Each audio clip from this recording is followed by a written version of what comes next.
All right, everyone. Today's workout we're calling Wall-E. I don't know if you've seen that movie. Highly recommend it. Again, we're looking for 5 rounds today. Still working with that 40-20 work to rest ratio, so you do still have that built-in rest. What we're looking for movements here is we're doing some lateral lunges on the right side to start. Then we're transitioning right into some lateral lunges on the left side.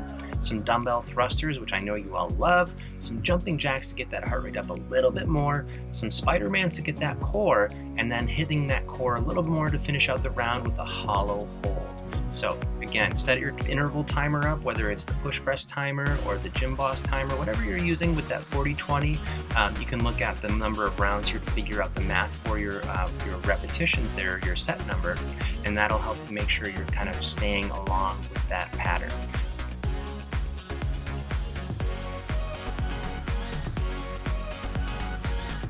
All right, our first movement here, we are looking for that lateral lunge on the right side. So we're lunging over towards that right leg only for this first set. So we've got that nice wide stance. We've got our feet straight though, so those toes are pointing straight ahead. Left leg is gonna stay nice and straight. And what we're gonna do is push the hip back towards that right side as you lean over towards that right leg. The key here is making sure we keep that tension in that right heel and then push your hip back as far as you can when you're reaching over to that right side.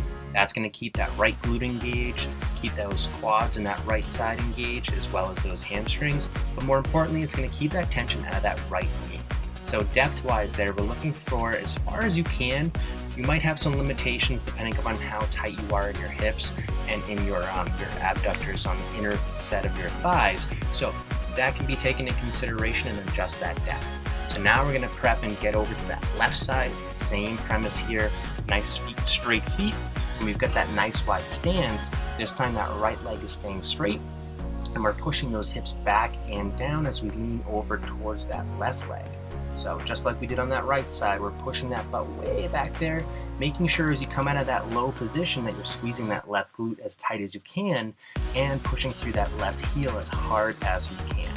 If you do feel any tension in those knees, you might be shifting the weight to the ball of your foot or the toes, so reposition the weight into the heel. I think you'll notice that'll help take that tension out of those knees.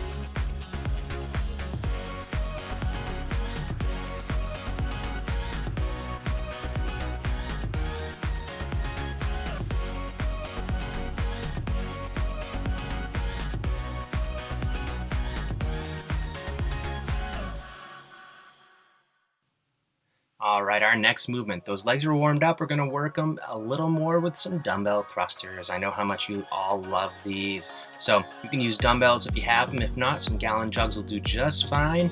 We've got those weights right up in front. We've got that front rack position. We're sending that butt back and down. If you notice Caitlin's feet, they're just a little wider than shoulder width and a tiny angle out. But the most important thing here is keeping that butt going back and down into that squat. As you drive out of that low position through your heels, you're going to accelerate a little bit. And that acceleration is going to help you get those weights overhead.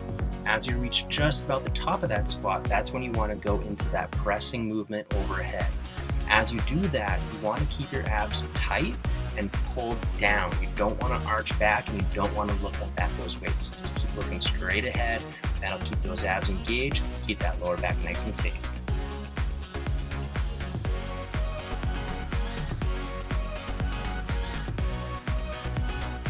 All right, I know that heart rate's up there a little bit. Good news, we're gonna get it up even more with some jumping jacks. So pretty old school movement here.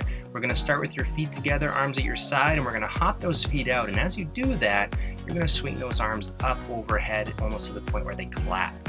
And then we're going back in with your feet at the same time. We're bringing your arms back to your side. So that's that nice light bouncing movement we want on your feet. The faster you go, the higher we can get that heart rate. And I know as you get into these later rounds, you're gonna be a little bit more fatigued. We try to keep that good, quick pace. Again, the more you can push that heart rate high, the more we can impact your metabolism. And that's where we really have that metabolic impact that we're looking for.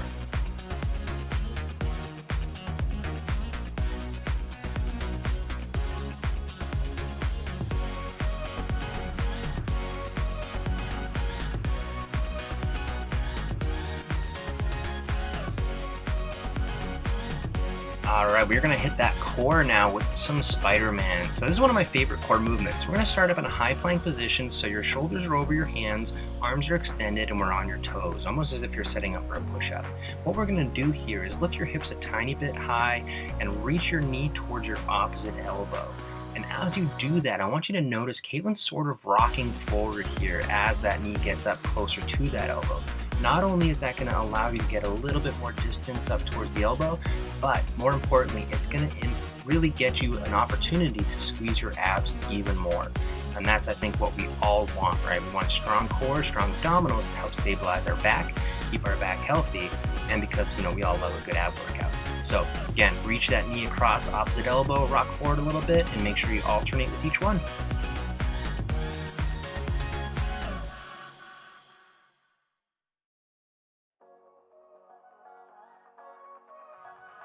All right, I know we just warmed that core up with those Spider-Mans, but we're gonna hit it a little harder now with some hollow holds. So our goal here is to keep that static tension in those abs. So notice Caitlin starting with her knees over her hips, almost as if she was doing a tabletop crunch, but she's got her chest pulled up and her arms stretched out and her chin tucked, and that's where we're gonna hold. That lower back is nice and flat, and we're holding that crunch position the whole time. You might find yourself kind of tremoring or shaking a little bit on this one. That's okay. Those are your abdominals fighting to keep you there, and they're kind of overcompensating a little bit. So another variation, what we can do here is we can always extend your legs out, and that's going to add more tension to your lower abdominals. Even further, you can see Caitlin stretch her arms overhead. That's going to put more tension on your upper abdominals at the same time.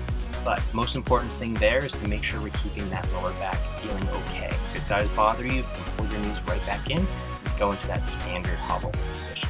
So that's one round. Again, we've got a total of 5. Be sure to post a sweaty selfie, post any questions you might have, and let us know how we're doing. We always love feedback, so give it to us and we'll make sure we adjust. So we'll see you in the next workout, and have a good rest of your day.